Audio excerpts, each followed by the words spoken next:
Hey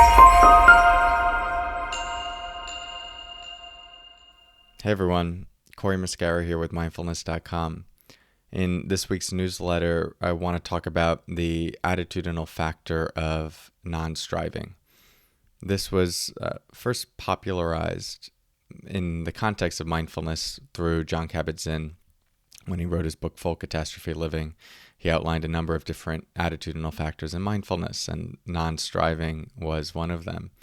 And in my experience, it tends to be the one that most people misconstrue or just have a hard time wrapping their minds around, myself included, when I first got oriented to it.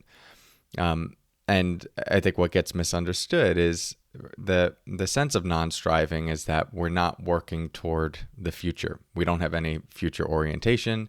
That would mean that we're working hard towards something. And mindfulness should always just be about being in the moment, not having future thoughts or not having past thoughts. And you might see where this is going. That's a bit of a half-baked perspective when it comes to mindfulness in general, but especially non-striving, because as long as we're going to be in the human realm, and especially in the relative world, it's really important to have a future orientation and to be able to what we would often consider to be striving toward certain goals, visions, even intentions that we might hold for ourselves.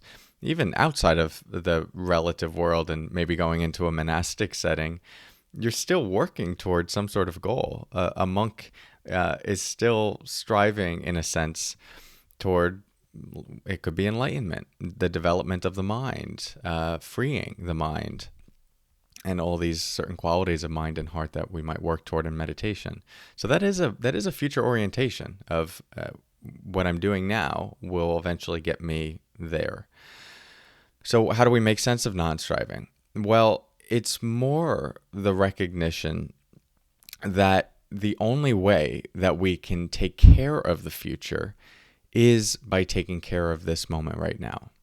The only way that we can take care of the future is by taking care of this moment right now.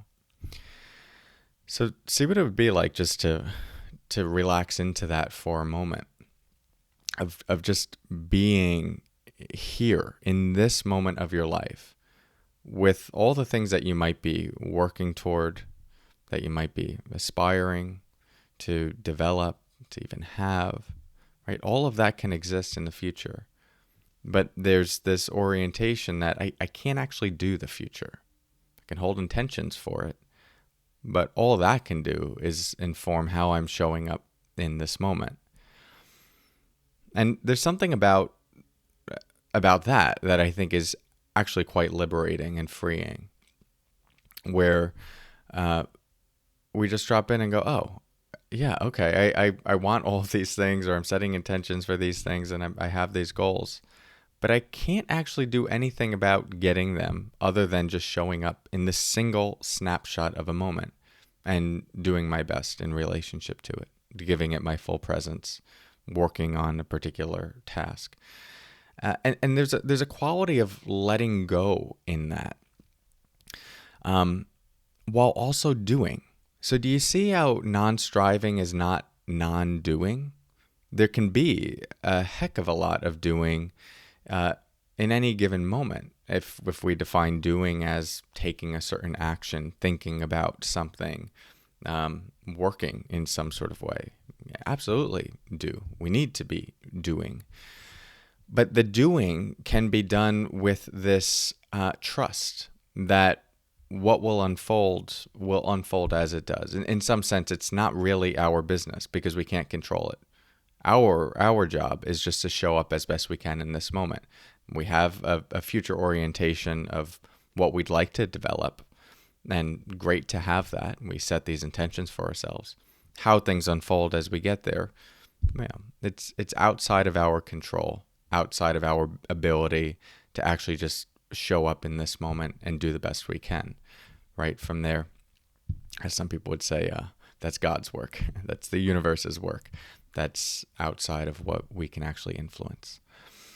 So Yeah, in the context of your meditation practice and in your day-to-day life, as you consider non-striving, remember, it's not about non-doing, it's not passively resigning to life, it's not having intentions. It's just the very simple recognition that the only way to positively impact any sort of future is to take care of this moment right here, right now. And there's a certain simplicity and letting go that comes when we orient in that way. So thank you for your practice. And if you'd like more videos like this or practices to develop a mind of non-striving and presence, join us in the mindfulness.com app. We have lots of short videos like this and meditations and courses. Hope to see you there. Talk to you next week. Take care.